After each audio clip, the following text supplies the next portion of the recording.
وَإِذْ جَعَلْنَا الْبَيْتَ مَثَابَةً لِلنَّاسِ وَأَمْنًا وَاتَّخِذُوا مِن مَّقَامِ إِبْرَاهِيمَ مُصَلًّى. صدق الله العظيم. واجعله لنا هجتين يا رب العالمين.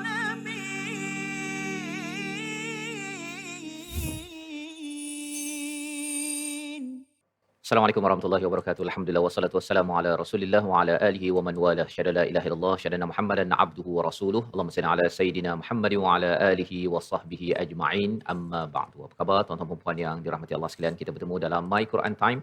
Quran, salat, infak sebagai satu formula tidak mungkin rugi bagi sesiapa yang mengamalkannya sebagaimana Allah nyatakan dalam surah Fatir yang kita ingin sama-sama jiwai Al-Quran, kita ingin yatlu, kita ingin tilawah Al-Quran haqqa tilawatih dengan sebenar-benar tilawah, membaca dan juga mengikutinya dengan kefahaman dan amalan. Dan pada hari ini alhamdulillah kita bersama Al-Fadil Ustaz Tirmizi Ali. Apa khabar Ustaz? Baik, alhamdulillah. Tak faham khabar? Alhamdulillah Ustaz ya. Kita bertuah pada hari ini Ya. dapat bersama dengan tuan-tuan yang berada di rumah dan juga di studio. Di Ya. studio hari ini alhamdulillah kita ada rumah ngaji ke daripada mana Ustaz? Ya, kita mengucapkan selamat datang kepada kumpulan pesara awam Seri Manjung. Mana Ustaz Fah? Manjung? Manjung Perak. Perak. Perak, masya-Allah. Daripada jauh ya datang ke studio di Ya, Shah Alam Masya ini Allah. alhamdulillah ahlan wa Alhamdulillah. sahlan. Dan juga ada daripada Kelang katanya. Ya, daripada Daripada Kelang juga. yang bersama kumpulan daripada mana Ustaz? Oh, daripada Al-Istiqamah lah. Hari Istiqamah ya, bercampur dengan kumpulan Istiqamah dan kita alu-alukan kehadiran semua ya pada tuan-tuan adik-adik yang bersama pada hari ini. Kita doakan kita bersama pada hari ini adalah untuk niatnya untuk mendalami al-Quran, untuk kita memperoleh hidayah daripada Allah Subhanahu Wa Taala. Kita mulakan, kita mohon pada Allah Subhanahu Wa Taala Allah mudahkan urusan kita mendalami ilmu ini dengan doa subhanakala ilmalana illa ma 'allamtana innaka antal alimul hakim rabbi zidni ilma. Moga-moga Allah menambahkan kebaikan, keberkatan kepada diri kita, kepada keluarga kita dengan ilmu yang kita peroleh pada hari ini. Kita saksikan apakah ringkasan bagi dua ayat yang kita akan dalami pada halaman 19, iaitu bermula daripada ayat yang ke-125, kisah tentang Al-Kaabah ya, tentang kiblat kita dan juga maqam Nabi Ibrahim. Apa maksud maqam? Ini ke kubur Nabi Ibrahim ke? Nanti kita belajar ya. Jangan sampai ada yang pergi umrah, dia pergi cari makam Nabi Ibrahim, dia ingatkan kubur, rupanya itu silap faham. Dan seterusnya pada ayat yang ke-126, doa Nabi Ibrahim untuk kebaikan Mekah, dan kebaikan itu untuk siapa? Itu yang kita akan sama-sama dalami dalam dua ayat pada hari ini. Bagi tuan-tuan yang ingin mengerjakan umrah, nak pergi haji, ini adalah ayat-ayat yang biasa imam di Masjidil Haram akan baca, dan lebih daripada itu, ia memberi semangat. Kalau ada yang tak berapa semangat nak pergi umrah, duit dah banyak, nak dapat motivasi, inilah antara ayat yang kita perlu beri perhatian pada hari ini. Mari sama-sama kita baca dua ayat 125, 126 dipimpin Al-Fadil Ustaz Tirmizi. Silakan. Baik, alhamdulillah, terima kasih Fadil Ustaz Tuan Fazrul, penonton-penonton, sahabat-sahabat Al-Quran yang dikasihi sekalian. Alhamdulillah, syukur pada Allah Subhanahu Wa Taala dengan sebanyak-banyaknya, tingginya. Dapat sama-sama kita pada saat ini bersama dengan kalamullah, bersama dengan Al-Quran Karim, dan juga ahlan wa sahlan sekali lagi kepada kumpulan pesara awam Seri Manjung Perak yang turut memeriahkan di studio kita pada kali ini, dan tak lupakan kepada seluruh penonton-penonton yang terus setia. Baik, dua ayat hari ini, ayat 125 dan 126, kita dah dengar sinopsis tadi. Mudah-mudahan menjadi semangat kepada kita berbicara tentang tempat yang bersejarah, yang penuh dengan barakah itu. Sama ada kita pergi ke Mekah, melakukan umrah, haji dan sebagainya.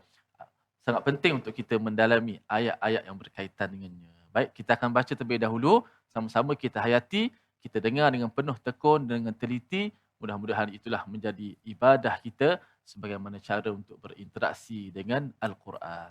A'udzubillahi minasyaitonirrajim. وإذ جعلنا البيت مثابة للناس وأمنا واتخذوا من مقام إبراهيم مصلى وعهدنا إلى إبراهيم وإسماعيل أن طهرا بيتي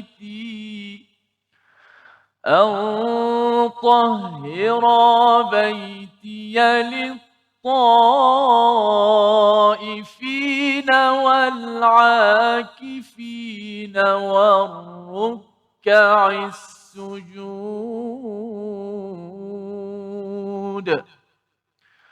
وإذ قال إبراهيم رب اجعل هذا بلدا آمنا وارزق أهله من الثمرات من آمن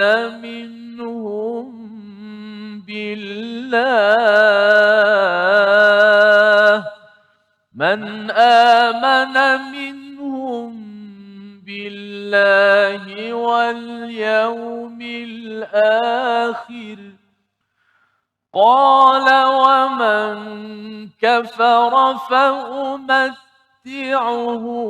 قليلا قال ومن كفر فأمتعه قليلا ثم أضطره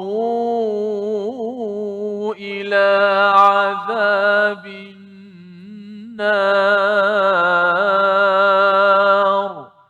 وبئس المصير.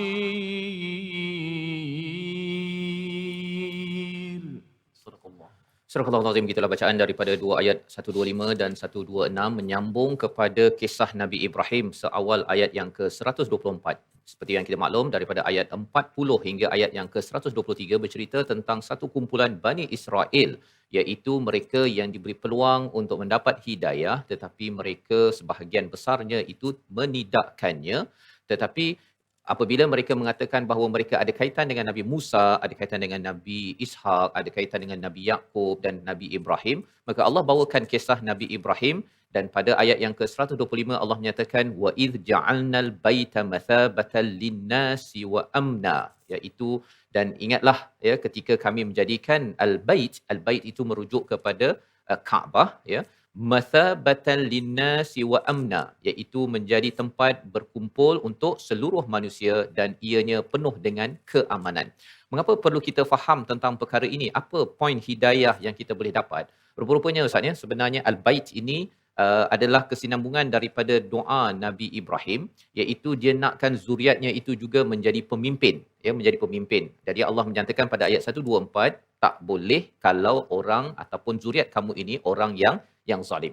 Jadi bagaimanakah untuk kita membina keluarga kita, membina anak kita, membina generasi seterusnya, mesti dikaitkan dengan al-bait. Mesti satu di Malaysia contohnya ataupun di mana-mana sahaja di seluruh dunia, hati kita ini dikaitkan dengan al-bait, iaitu Kaabah, dengan kita menghadap kepada kiblat yang sama, namanya solat. Dan dalam masa yang sama kita ajak anak kita, ajar kepada keluarga kita untuk kita pergi ke umrah ataupun haj. Bila kita tertaut kepada umrah dan haj, istilah digunakan di sini adalah mathabah. Mathabah ini dalam tafsir menyatakan mereka datang dan kemudian kembali pada keluarga, kemudian nak kembali balik. Dia jadi rindu kepada Kaabah itu. Kalau dah ada muncul perasaan itu tandanya orang ini digelar sebagai orang yang tidak zalim. Ya, kalau katakan masih lagi dia mungkin sembahyang, ya, dia mungkin sibuk bekerja, tapi umrah saya tak berminat. Haj itu tunggulah tabung haji 120 tahun lagi, panggil-panggillah, ya. Dia tidak ada keinginan benar-benar. Mathabah ini daripada perkataan thawb, iaitu thawab ini pahala, Ustaz. Ya, jadi mathabah ni tempat berkumpul. Mengapa orang berkumpul? Kerana tahu bahawa banyak pahala yang ditawarkan oleh Allah Subhanahu Wa Taala bila berada Masjidil Haram ataupun Al-Bait, iaitu Kaabah itu sendiri. Sehingga kan kita tahu bahawa ganjarannya 100,000 kali kalau kita solat di sana Ustaz kan. Kita nak dapat satu sembahyang khusyuk pun mencabar. Tapi kalau kita dapat satu solat khusyuk di Masjidil Haram, ganjarannya ialah seperti 100,000 kali. Maksudnya mungkin sembahyang sunat kita pun tak cukup-cukup lagi. Jadi orang yang sentiasa dilatih dengan cara Nabi Ibrahim, dia akan tertaut kepada Kaabah. Dan inilah ayat yang menjadi semangat kepada kita, tuan-tuan yang belum lagi pergi umrah, ya, kita daftar, ya. Kalau katakan saya tak cukup duit, doa betul-betul, kerana solat dan umrah ataupun haj ini adalah dua perkara yang dikaitkan dengan mathabatal linnas wa amna, ya. Mengapa dinamakan wa amna? Walaupun sebenarnya ketika Nabi dapat ayat ini Ustaz, ya, sebenarnya Kaabah ni belum lagi amna, ya, belum lagi aman. Itu kita faham tentang asbabun nuzul tentang ayat ini. Walaupun penuh dengan kekacauan, tetapi bila Allah bawakan perkara ini nak ceritakan apa? Suatu hari nanti Kaabah itu akan aman. Ya, kalau katakan waktu jahiliah itu mereka berbunuh-bunuhan di sekitar Kaabah saja. Tetapi bila Nabi diberikan ayat ini, sejarahnya aman, dia tak aman kerana jahiliah. Bila datang Al-Quran, datang hidayah, maka tempat ini akan menjadi aman. Dan sekarang ini kalau kita pergi Ustaz, ya, tempat itu adalah tempat yang aman, dan itu adalah perjuangan daripada Nabi Ibrahim terus sampai kepada Nabi Muhammad sallallahu alaihi wasallam. Jadi pergi ke Kaabah itu bukan sekadar melihat empat segi saja, ya, tetapi di sebalik itu ada beribu-ribu tahun perjuangan daripada kosong, tanah yang tidak ada tanaman, tidak ada bangunan, tidak ada binaan Kaabah, sampailah terbinanya Al-Bait mathabatal linnas. Kita berehat sebentar, kembali semula sembah sini dalam My Quran Time, Quran Salat Infaq, insya-Allah. واجعله لنا هجتين يا رب العالمين.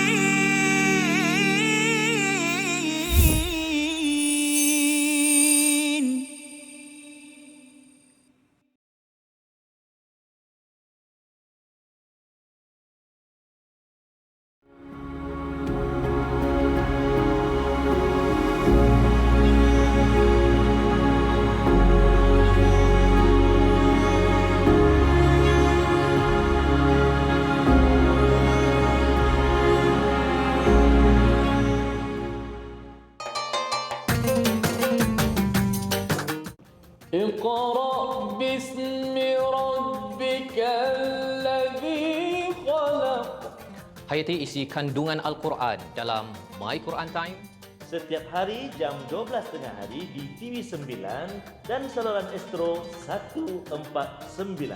Quran, Salat, Infak.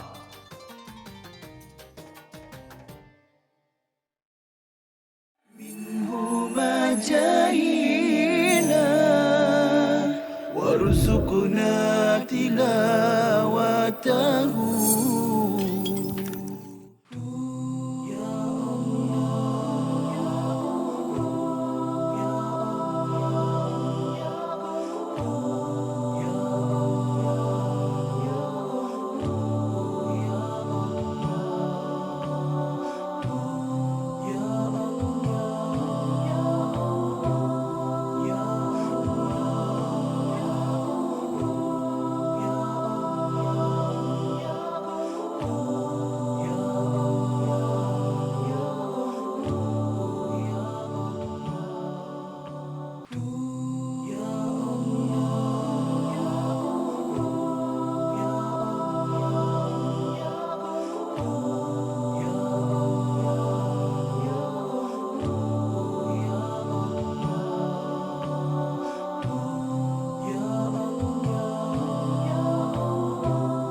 واجعله لنا هجتين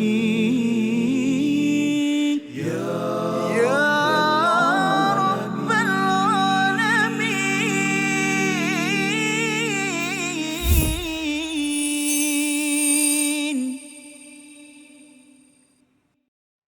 وإذ جعلنا البيت مثابة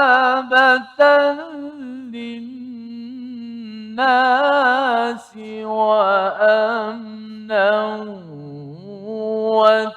واتخذوا من مقام إبراهيم مصلى. صدق الله. Kembali kita dalam My Quran Time, Quran Salat Infak pada hari ini untuk sama-sama kita mendalami kepada ayat 125 dan ayat 126, ayat yang penuh dengan nostalgia dan mempunyai sejarah yang panjang apabila Allah menyatakan sebentar tadi bahawa Allah menjadikan tempat ini mathabah, ya, tempat berkumpul yang penuh dengan ganjaran untuk seluruh manusia.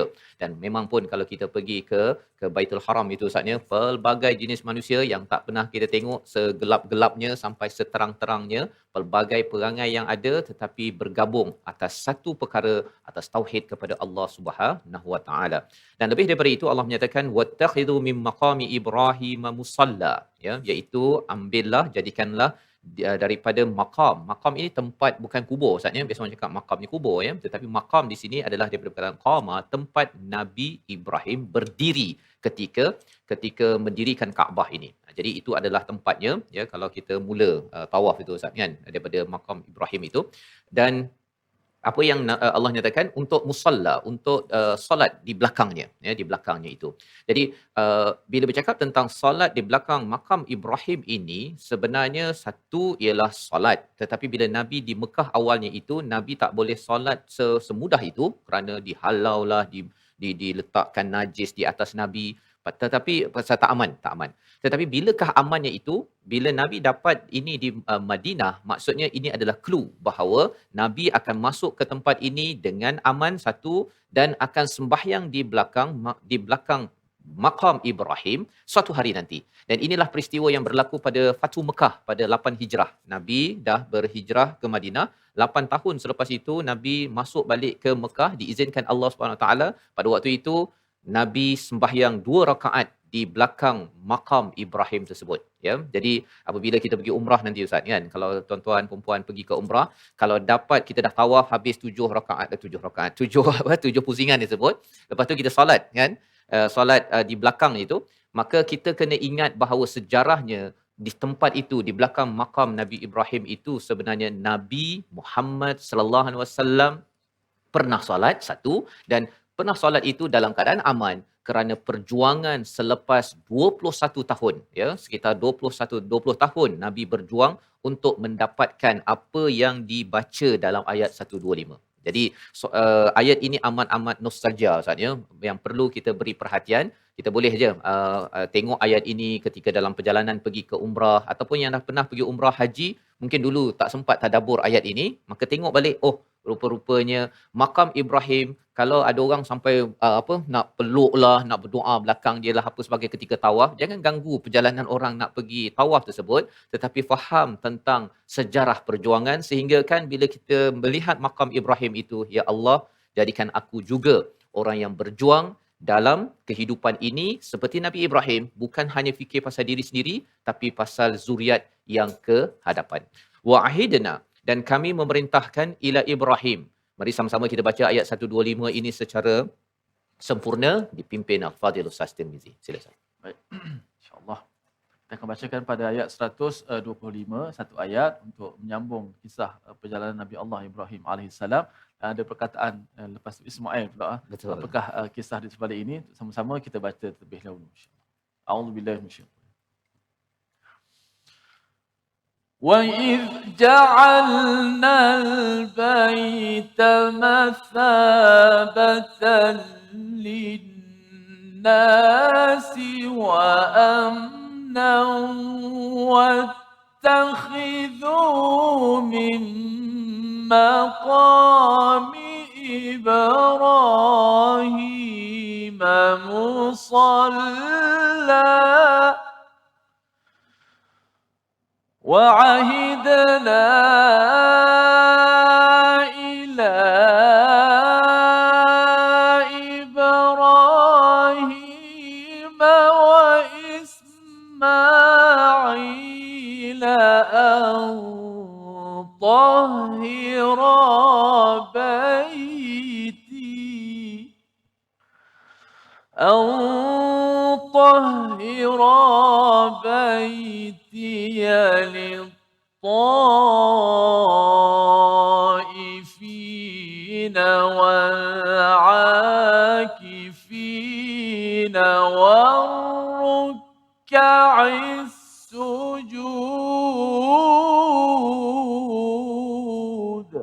صدق الله. Surah Al-Azim, begitulah bacaan ayat 125 dan bahagian yang kedua itu wa ahidna, dan kami memerintahkan kepada Nabi Ibrahim dan Nabi Ismail untuk membersihkan. Tahira, ya, baca panjang Ustaz ya. Panjang pasal ia merujuk kepada dua orang yang diarahkan untuk membersihkan baitiya lit-taifin, untuk rumahku untuk orang-orang yang tawaf, orang yang beriktikaf, orang yang bersujud, orang yang rukuk dan orang yang sujud. Jadi apakah isi daripada perkara ini? Maksudnya ia adalah satu perintah janji daripada Allah, dan bila Allah perintahkan, janji Nabi Ibrahim, Nabi Ismail perlu perjuangkan untuk membersihkan dua ataupun membersihkan Kaabah ini sendiri. Jadi apa pelajaran untuk kita? Maksudnya ialah bila Nabi Muhammad sallallahu alaihi wasallam memperoleh ayat ini, ia tahu bahawa perjuangan legasi Nabi Ibrahim bukan sekadar bersendirian.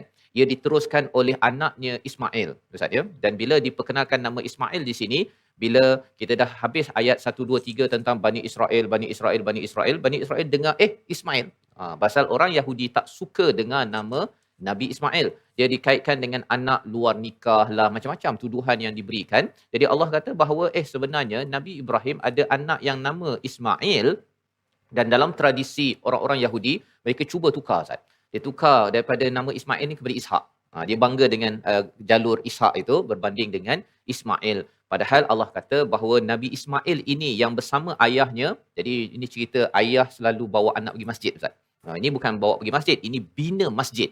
Sebagai pelajaran untuk saya, ayah, ya, pada ayah-ayah yang ada, kalau kita ni volunteer ataupun jadi sukarelawan aktif di masjid ataupun kita pergi masjid, kena bawa anak sekali untuk ke masjid, kerana ini adalah sunnah daripada Nabi Ibrahim, Nabi Ismail, dan diteruskan oleh Nabi Muhammad sallallahu alaihi wasallam. Walaupun Nabi tak ada anak lelaki, tetapi Nabi menggalakkan kepada semua ibu ayah untuk memastikan anak untuk bersama dalam projek masjid di tempat masing-masing.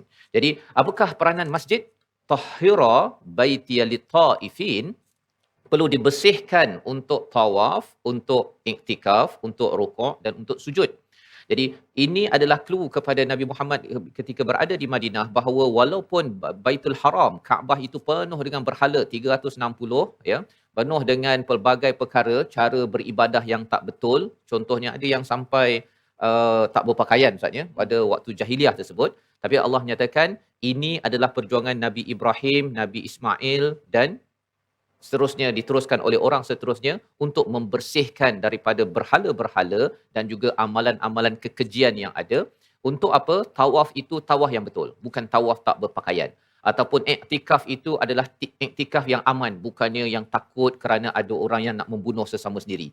Dan rukuk dan sujud yang baik bukannya seperti pernah berlaku Nabi ketika sujud itu diletakkan bangkai, ya, sehingga kan Fatimah menangis ketika perkara tersebut, menegur kepada orang musyrik Mekah pada waktu itu, mengapa perlu dianiaya ayah saya? Adakah kerana dia mengajak orang kepada Allah pun ingin dizalimi kepada ayah saya ini? Jadi ini adalah perjuangan yang kita, kalau kata kita melihat yang paling awal di highlightkan di sini tawaf, Ustaz ya. Pasal Baitul Haram ini khususnya untuk tawaf, ya. Kemudian boleh iktikaf, rukuk ini kita boleh buat dekat Malaysia, sujud ini kita boleh buat kat Malaysia. Tetapi special, istimewa tentang Baitul Haram ini ialah tawaf. Dan bila kita nampak begini, ini satu perintah dan ianya perjanjian Nabi Ibrahim untuk tawaf, Nabi Ismail untuk tawaf, untuk Nabi pun bertawaf bila ianya dibersihkan. Itu adalah perjanjian kita juga sebagai umat Nabi Muhammad sallallahu alaihi wasallam. Paling kurang dalam satu kehidupan kita ini, kita mesti berniat untuk bertawaf di tempat kiblat yang kita hadap pada setiap masa ketika solat, iaitu Baitul Haram, Kaabah yang amat-amat mulia, yang amat-amat indah tersebut. Jadi ini membawa pada perkataan pilihan kita pada hari ini, kita saksikan, iaitu wa iz ja'alnal bait. Perkataan ja'ala Ja'ala ini menjadikan, mengadakan dengan fungsi. Tuan-tuan boleh tambah sikit kalau nak catat nota.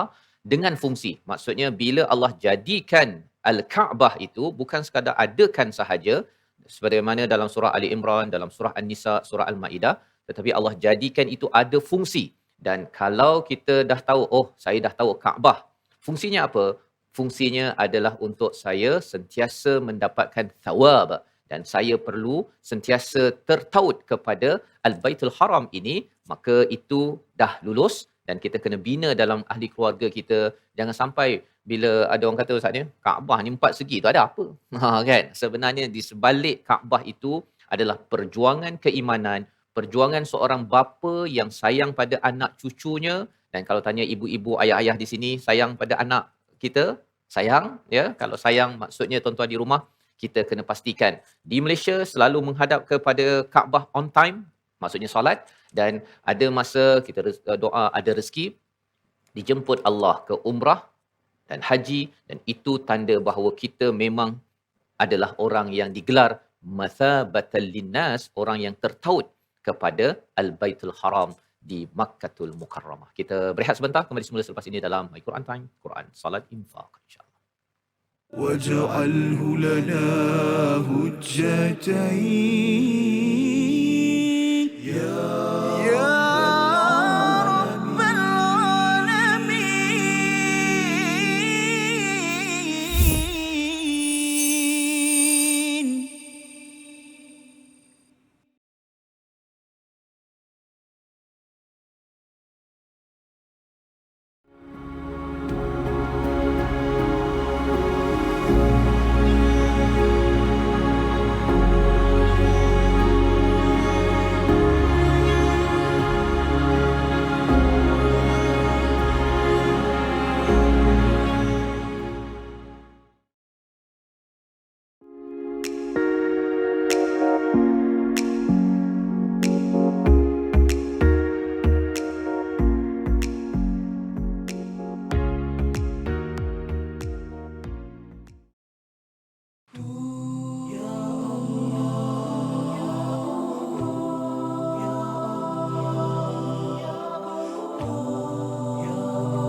جاهينا وارزقنا تلاوته. Ayat yang berkenaan dengan puasa, ayyaman ma'dudat. Okey, ini adalah hari-hari yang sedikit sahaja. Sekarang ni pun dah sampai 20 dah. Kita tak perasan dah sampai 20 dah, okey. Dengan itu yang tak boleh buat ialah kita tak boleh mengabaikan masa kita. Kita akan ditanya tentang masa kosong kita. Okay, dan Nabi SAW sebutkan ni'matan maghbunun fihima kathirun minan nas, dua nikmat yang kebanyakan manusia terpedaya dengan nikmat ini. As-sihhatu wal faragh. Sihat maksudnya badan yang sihat. Al-faragh masa yang ada, yang kosong. Okey, so bila masuk malam tu tak tahu nak buat apa. Itu masalah tu sebenarnya. Okey, isikan masa yang kosong itu dengan apa yang kita sebutkan tadi, apa saja bentuk amalan ibadat, sama ada yang khusus ataupun yang umum, membantu orang Islam, membantu binatang ke apa semua yang memerlukan bantuan, kita bantu. Dengan itu kita dah mengisi masa kita. Okey. So jangan, yang tak boleh buat adalah jangan kita buang masa.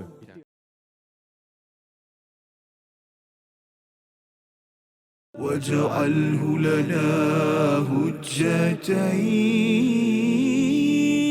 يا رب العالمين.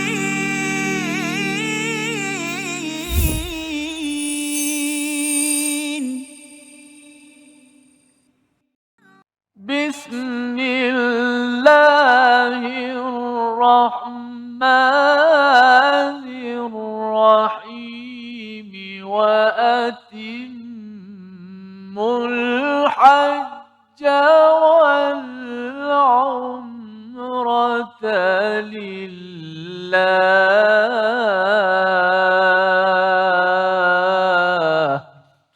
Dan sempurnakanlah ibadat haji dan umrah itu semata-mata kerana Allah Subhanahu wa taala. Allah Subhanahu wa taala berfirman dalam surah An-Nisa, yang bermaksud demikian, maka ayat hari ini mengembalikan kepada kita semua sejarah, nostalgia sebagaimana Ustaz Fas sebut sebentar tadi. Mudah-mudahan menjadi pemangkin atau motivasi semangat. Bukan kita hanya tunggu pergi ke Mekah saja, berada di Malaysia juga banyak semangat yang boleh diambil daripada tadabbur tadi, membina keluarga, zuriat, berteraskan kita kata apa, sejarah yang besar itu di Baitillahil Haram ataupun Kaabah sejarahnya, masya-Allah. Alhamdulillah, terima kasih kepada semua penonton-penonton di studio dan juga di rumah, terus setia dalam My Quran Time, Quran, Salat dan Infak, dan tibalah kita dalam segmen tajwid dan juga hafazan. Alu-alukan juga sekali lagi daripada kumpulan pesara awam Seri Manjung Perak dan juga Kumat Istiqamah kita studio. Baik, kita lihat paparan kita yang pertama, ulang kaji tajwid kita menjelaskan sebutan huruf zal pada kalimah wa idh ja'alnal bait. Ayat pertama yang kita baca tadi, perkataan awal-awal wa idh ja'alna al-bait, wa idh ja'alna al-bait. Okey. Kenapa disebut situ dijelaskan huruf zal? Pertama sekali, sifat zal ni sifat yang lemah. Sifat yang lemah. Kemudian dia bertemu dengan huruf yang kuat selepas tu. Apa huruf selepas zal?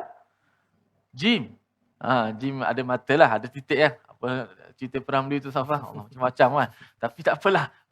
Itulah apa nama ni, keseronokan bila kita belajar huruf-huruf Al-Quran. Okey. Za huruf yang lemah bertemu dengan huruf jim yang kuat. Cuba kita sebut za. Za mati sabdukan dia. Az-za. Az-zu. Az-zi. Az-za. Berbanding jim. Ajja. Ajju. Ajji. Bukan Pak Haji lah. Kan? Aja. Za pula. Az. Nampak tak perbezaan dia? Lemahnya za kan? Maka kesalahan yang mudah berlaku ialah apabila za mati bertemu dengan jim, orang baca seakan-akan jadi idgham. Za tu tidak dimatikan sepenuhnya, dia berhenti ataupun tenggelam masuk ke dalam jim. Wa idda'al, tak bunyi za-nya. Maka imam kita, Imam Hafs an Asim, di tempat ini, za mati bertemu dengan jim, tidak membaca dengan idgham. Sebagaimana kalau ta mati bertemu dengan huruf dal mati bertemu dengan ta, masuk. Tadi kita baca apa? Qad tabayyana kan? Tapi bila bertemu, kita masukkan qad tabayyana. Dal masuk dalam ta, senang. Tapi di sini imam kita membaca secara izhar. Zal itu dimatikan secara jelas, dibunyikan matinya. Wa idh ja'alnal baita mathabatan linnas. Wa idh ja'alnal baita mathabatan linnas. 1, 2, mula.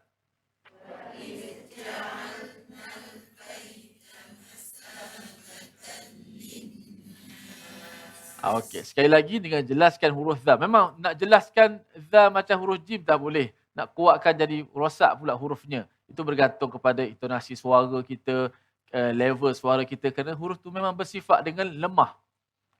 Bersifat dengan lemah kerana pautannya pada makhraj, pegangannya pada makhraj tak kuat. Kita dah buat contoh tadi, azza, sekadar tu je bolehnya. Tapi walaupun dia lemah, jangan kita lemahkan huruf tu sehingga tak bunyi pula. Okey? Wa idh ja'alnal baita mathabatan linnas.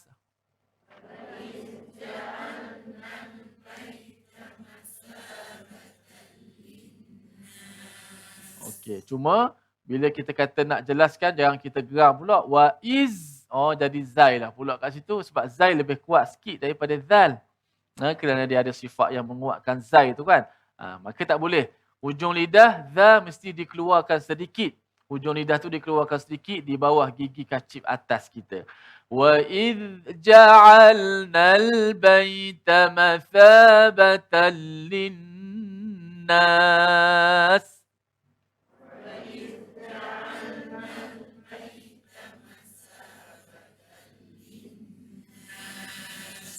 Okey, boleh? Boleh faham Dah kita dah buat macam mana latihan. Dan kesalahan yang biasa berlaku di sini banyak ialah mengidghamkan zal ke dalam jim. Kenapa ia berlaku? Kerana huruf lemah bertemu huruf kuat. Sudah pasti yang lemah tu akan tenggelam dalam kuat. Tapi apakan daya, di sini bacaan imam kita dibaca secara asal. Ini bacaan asal. Baca secara izhar. Okey, mana dimatikan huruf zal. Wa idh ja'alna. Jangan baca wa idh ja'alna. Wa id, dia tak bunyi za itu. Dalam lemah tak bunyikan, masuk dalam jim pula. Okey?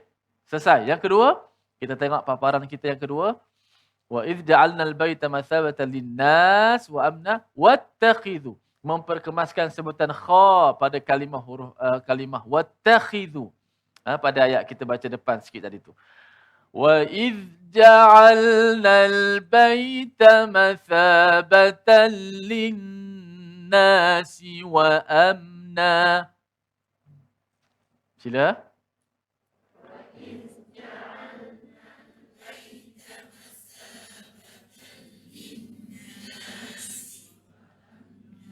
Okey, lepas tu wattakhidhu. Huruf kha ni kita belajar tajwid, huruf kha ni huruf yang isti'la, huruf yang tebal kan. Cuba sebut kha. Kha. Khu. Bila bagi depan dia kurang sikit, tebalnya tak semacam bagi atas. Bila baris bawah, lagilah dia kurang lagi. Khi. Khi.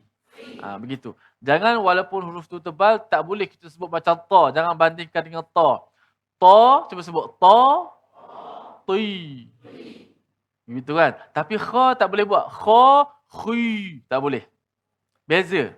Kalau ta, ti. Boleh. Tapi kalau kha, khi.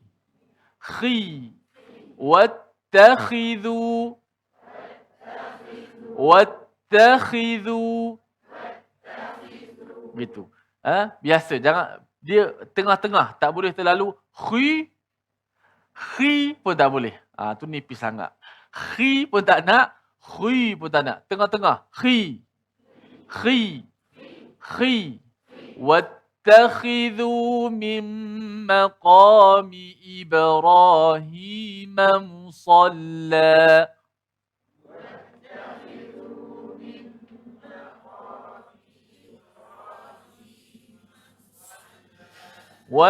واتخذوا من مقام إبراهيم مصلى.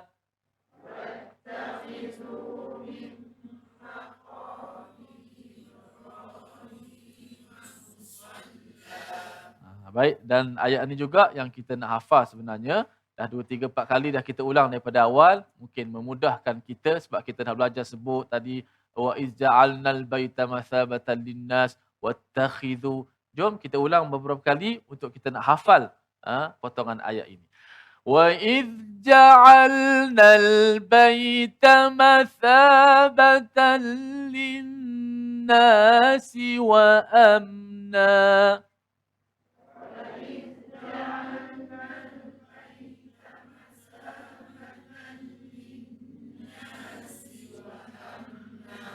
وَإِذْ جَعَلْنَا الْبَيْتَ مَثَابَةً لِلنَّاسِ وَأَمْنًا.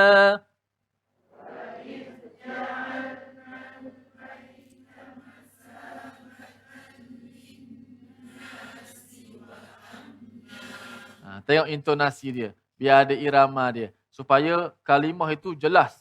Naik, timbul. وَإِذْ جَعَلْنَا الْبَيْتَ bunyi Melayu sikit. وَإِذْ جَعَلْنَا وَإِذْ جَعَلْنَا الْبَيْتَ مَثَابَةً لِلنَّاسِ وَأَمْنًا. وَإِذْ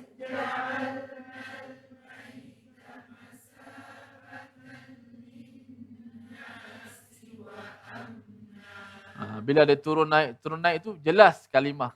Huruf itu boleh disebut dengan jelas.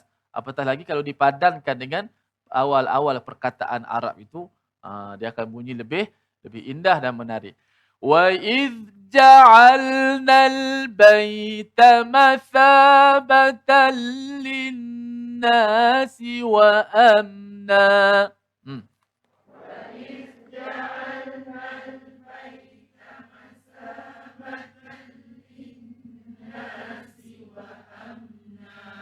واتخذوا من مقام إبراهيم مصلى.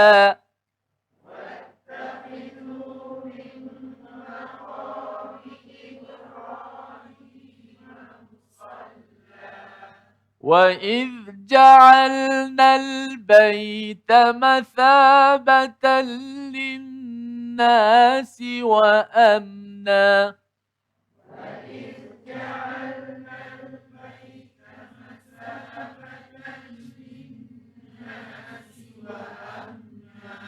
واتخذوا من مقام إبراهيم مصلى.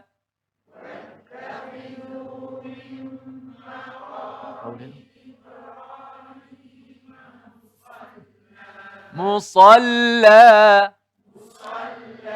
Okey, baca tanpa melihat mushaf. Dengar saja saya baca potongan, kemudian ikuti saja. Kita proses menghafaz. وَإِذْ جَعَلْنَا الْبَيْتَ مَثَابَةً لِلنَّاسِ وَأَمْنًا.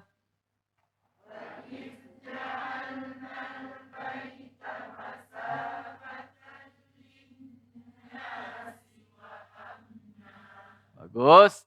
وَاتَّخِذُوا مِن مَقَامِ إِبْرَاهِيمَ مُصَلًّى.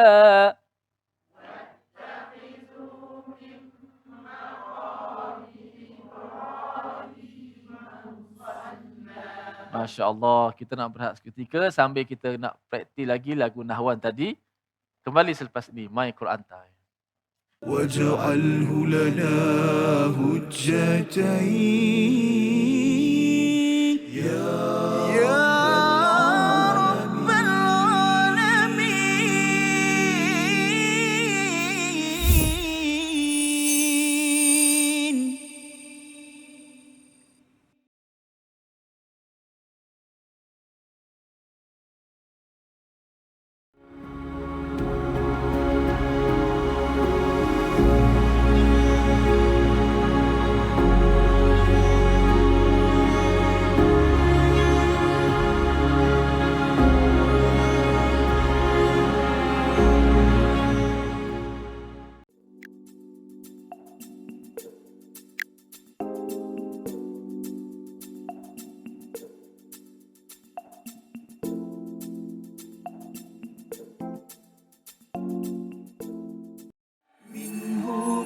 جاهنا وارزقنا تلاوته.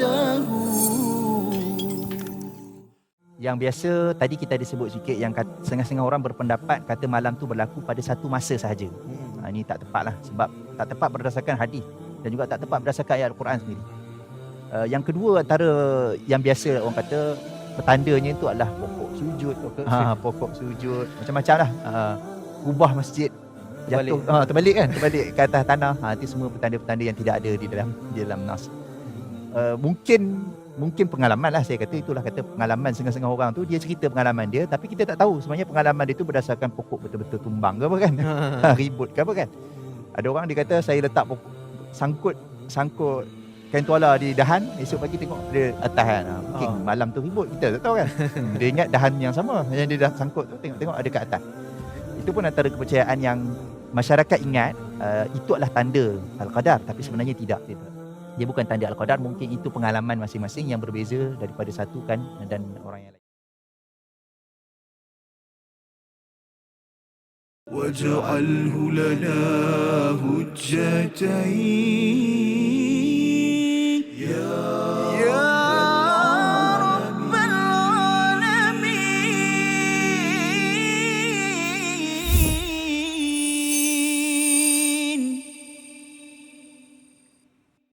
Mari kita dalam My Quran Time, Quran Salat Infak. Pada hari ini sama-sama kita melihat kepada ayat 125. Sebentar tadi Alhamdulillah kita sudah menghafal sebahagiannya dan ini adalah ayat yang tuan-tuan boleh hafal terutamanya nak pergi umrah haji sebenarnya. Bila menghafaz perkara ini, saya yakin sebentar tadi pun kita ada merasa sesuatu, ya. Kita merasakan bahawa sebenarnya Kaabah yang berada di Mekah itu adalah satu perkara yang menaut hati, ya, yang menggamit kepada perasaan, mathabatan linnas, dan diharapkan kitalah orang yang diizinkan kembali semula ke sana dan melihat keamanan itu.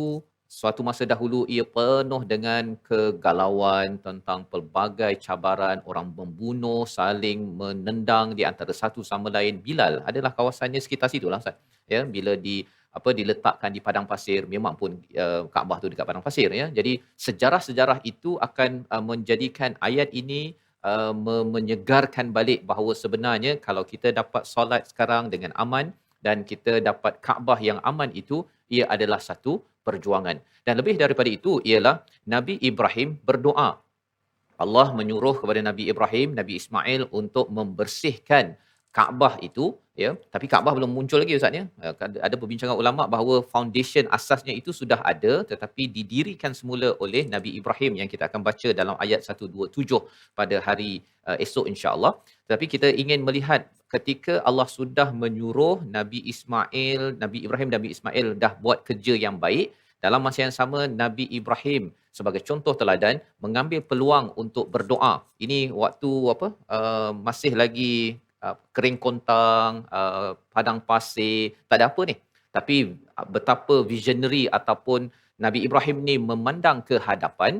Ayat 126 kita baca untuk melihat apakah cara pandang Nabi Ibrahim sebagai panduan pada ibu ayah pemimpin-pemimpin yang ada pada waktu ini.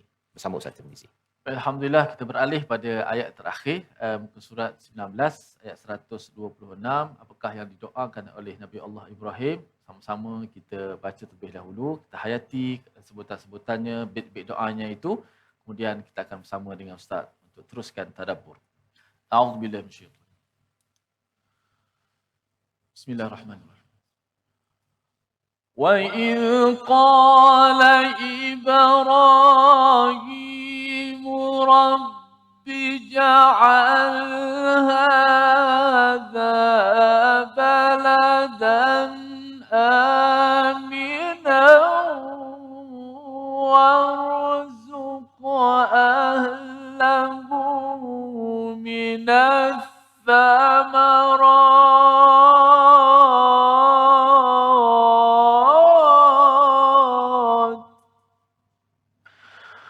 وارزق أهله من الثمرات من آمن منهم بالله واليوم الآخر قال ومن كفر فأمتعه قليلا ثم اضطروا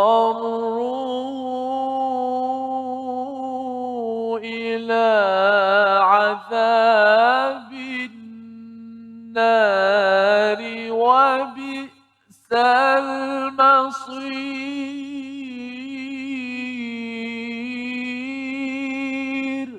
صدق الله. Surah Al-Azim ayat 126 ini adalah perkataan daripada Nabi Ibrahim. Nabi Ibrahim berdoa kepada Allah Subhanahu Wa Taala, Rabbi ja'al hadza baladan, ya, iaitu ya Allah, jadikanlah negeri ini, ya, negeri ini, satu baladan ini bila ada tanwin, tidak ada alif lam, ini menunjukkan bahawa ini adalah negeri yang belum spesifik lagi, Ustaz, ya. Belum lagi ada negeri, belum ada bangunan, belum ada apa lagi, ya, tetapi kawasan tersebut beliau doakan agar yang pertama amina, ya. Ini adalah cara berfikir seorang ayah, seorang ketua, iaitu bagaimana melihat ke hadapan tempat yang kering kontang, ya, tidak ada air, tidak ada tumbuhan. Satu ialah aman, ya, aman. Yang keduanya apa? Warzuq ahlahu minats thamarat, iaitu rezekikan kepada ahli bagi negeri ini dengan buah-buahan ataupun rezeki makanan kepada mereka. Jadi satu ialah keamanan, satu lagi adalah kemajuan Ustaz ya. Satu keamanan, satu lagi kemajuan. Pasal kalau aman saja, tak ada makanan pun habis juga. Okey. Ataupun banyak makanan tapi asyik berbunuh-bunuh je sesama kita di negara. Contohnya kan di negara ini pun kita tidak mahu. Jadi keamanan dan kemajuan, aman, semua orang tak ada kacau antara satu sama lain, tapi ada peluang untuk cari makan, bekerja, maju. Itu adalah dua doa Nabi Ibrahim. Jadi kalau kita bercakap tentang zaman sekarang, tentang polisi kepimpinan, keamanan dan kemajuan ini memang dicari-cari oleh mana-mana negara. Ini adalah polisinya, ini adalah cara berfikir yang perlu ada pada setiap ayah, pada setiap pemimpin, kerana ia ditunjukkan oleh Nabi Ibrahim dalam ayat ini. Tetapi Nabi Ibrahim amat-amat rapat dengan Allah, Ustaz ya. Nama lainnya adalah Khalilullah. Ketika Allah tegur dalam ayat 1, 2, 4 telah ditegur oleh Allah bila Nabi Ibrahim kata zuriat aku boleh tak jadi imam, ya, jadi pemimpin. Allah tegur kata yang zalim tak boleh. Yang zalim tak boleh. Jadi Nabi Ibrahim bila berdoa pada ayat yang ke-126 ini, Nabi Ibrahim tak cakap lagi bahawa negeri ini berikan kemajuan ini kepada zurriyati, tetapi kepada siapa yang beriman kepada Allah dan hari akhirat. Maksudnya mereka yang tidak zalim itu yang beriman pada Allah dan yang beriman pada hari akhirat. Ini cara seorang nabi yang amat rapat dengan Allah, ketika kena tegur sikit saja dia terus berubah, ya. Pelajaran untuk kita apa? Maksudnya bila dalam hidup kita ini kita baca Quran, ada perkara-perkara, ya, saya baca, tuan-tuan semua, ya, kita baca dapat sedikit teguran daripada Allah itu, kita cuba ubah lagi. Kerana apa? Kerana ini yang ditunjukkan oleh Nabi Ibrahim, satu perkara yang amat-amat indah bila ayat ini dirakamkan pada ayat 126. Dan Allah membalas. Nabi Ibrahim kata khas untuk orang yang beriman pada Allah dan hari akhir saja. Allah tegur lagi. Ya, kata Allah apa? Wa man kafara fa umatti'uhu qalilan thumma atruhu ila azabin nar. Ya, iaitu bagi orang yang kafir kami akan bagi sedikit juga. Ya, kami akan bagi juga rezeki sikit. Ya. Kemudian kami akan menggiring mereka, akan hantar mereka ke azab neraka Allah Subhanahu Wa Taala, dan itu adalah tempat yang seburuk-buruknya. Jadi di dalam ayat ini pelajaran yang besar kita dapat bahawa walaupun Nabi Ibrahim nakkan zuriatnya menjadi imam, Allah tegur. Kemudian bila nak beri kepada orang-orang beriman dan kepada Allah dan hari akhirat saja, Allah kata orang yang kufur pun Allah beri rezeki juga. Pelajarannya kalau kita nampak ada orang yang masih kufur pada Allah, tidak solat, tidak baca Quran, dapat rezeki melimpah-limpah, Ustaz ya. Sebenarnya itu adalah qalil. Itu adalah masih sedikit, dan sebenarnya sedikit itu nak dibandingkan dengan azab yang besar, itu adalah tidak berbaloi. Dan lebih daripada itu, kita tahu bahawa dalam ayat ini Allah beri pada semua orang, Ustaz. Ya, rezeki ni Allah bagi pada semua orang. Dan kalau katakan ada yang kata mengapa saya dengar dekat Mekah tu ada je orang Arab ni, orang dah bayar hotel, kemudian dia pergi tukar, dia pergi tipu orang. Mengapa masih ada lagi pada zaman sekarang Pak Arab yang menipu? Kalau dia berbuat kufur, dia masih dapatlah, ya, untung berlipat kali ganda tersebut, ya, mengenakan kepada orang yang sudah berjanji. Tapi ingat bahawa sebenarnya satu hari nanti kalau tidak bertaubat, Allah akan paksa kepada azab yang sengsara. Jadi bagi kita, jangan pula kita balas pula dengan kekufuran, kita balas dengan iman pada Allah, hari akhirat, dan kita doakan semua di kalangan kita kembali sedar bahawa keamanan dan kemajuan adalah milik daripada Allah Subhanahu Wa Taala. Membawa pada resolusi kita pada hari ini, kita saksikan berazam dan berdoa agar menjadi tetamu Allah di kota suci. Itu adalah perkara pertama yang kita selalu kena bina dalam hati ahli keluarga kita. Yang kedua, kita menggandakan amalan ketika beribadah di tanah suci, kerana kita tahu bahawa itu adalah mathabatan linnas. Ada orang yang pergi ke Mekah, Ustaznya, sembahyang kat bilik, kan? Kita kena doakan kalau pergi dah sampai Mekah tu, cuba juga untuk sembahyang, pergi ke Masjidil Haram ataupun pergi ke Masjid Nabawi. Yang ketiga, berdoa atas keselamatan dan mengucapkan puji-pujian kepada Allah Subhanahu Wa Taala, keamanan dan juga doa kepada kemajuan. Itu adalah doa yang diabadikan oleh Nabi Ibrahim. Kita juga perlu doakan anak-anak kita aman dan juga maju di dalam kehidupan, agar Allah sentiasa bekalkan iman yang lebih lagi kepada generasi akan datang. Kita berdoa di hujung ini bersama Al-Fadhil Ustaz Tirmizi. Sila. Bismillahirrahmanirrahim. Alhamdulillah rabbil alamin wassalatu wassalamu ala asyrafil mursalin. Ya Allah, ya Tuhan kami berhimpun pada hari ini ya Allah dalam My Quran Time mengaji Al-Quran ya Allah. Ya Allah, ya Tuhan kami, berkatilah kehidupan kami ya Allah, masa kami ya Allah, berkatilah keluarga kami ya Allah, berkatilah zuriat keturunan kami ya Allah. Berkatilah harta-harta dan apa saja kurniaan Engkau kepada kami ya Allah, berkatinya ya Allah. Ya Allah, rezekikanlah kami untuk menjakkan kaki kami ke Baitillahil Haram. Ya Allah, rezekikanlah kami untuk tawaf di Kaabah. Ya Allah, rezekikanlah kami untuk melakukan salat 2 rakaat di belakang makam Ibrahim. Ya Allah, rezekikanlah kepada kami untuk tawaf dan sa'i. Ya Allah, ya Allah, rezekikanlah kami untuk ziarah kepada masjid Nabi kami. Ya Allah, dan salat di Raudah. Ya Allah, rezekikanlah kepada kami. Ya Allah, terimakanlah akan amalan ibadat kami. Ya Allah, janganlah kau kurangkan pahala kami. Ya Allah, bila kebaikan kepada kami. Ya Allah, bila semangat kepada kami, lah kekuatan kepada kami untuk terus kami menyebarkan kebaikan ya Allah, dan ampunkanlah segala salah silap kami ya Allah. Amin ya rabbal alamin walhamdulillahi rabbil alamin. Amin amin ya rabbal alamin. Moga-moga Allah mengabulkan doa kita pada hari ini untuk sama-sama kita dijemput sampai ke Baitul Haram, dan juga kita memastikan kita membina amal kita seawal di tempat masing-masing, di negara masing-masing. Inilah salah satu platform Tabung Gerakan Al-Quran.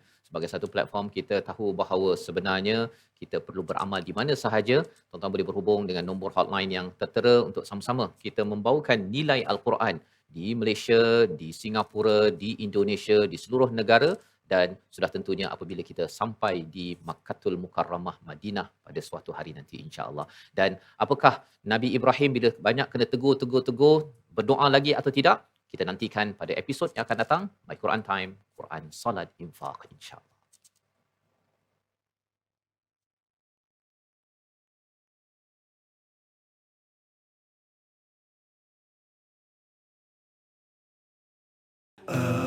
آناء الليل وأطراف النهار واجعله لنا هجتين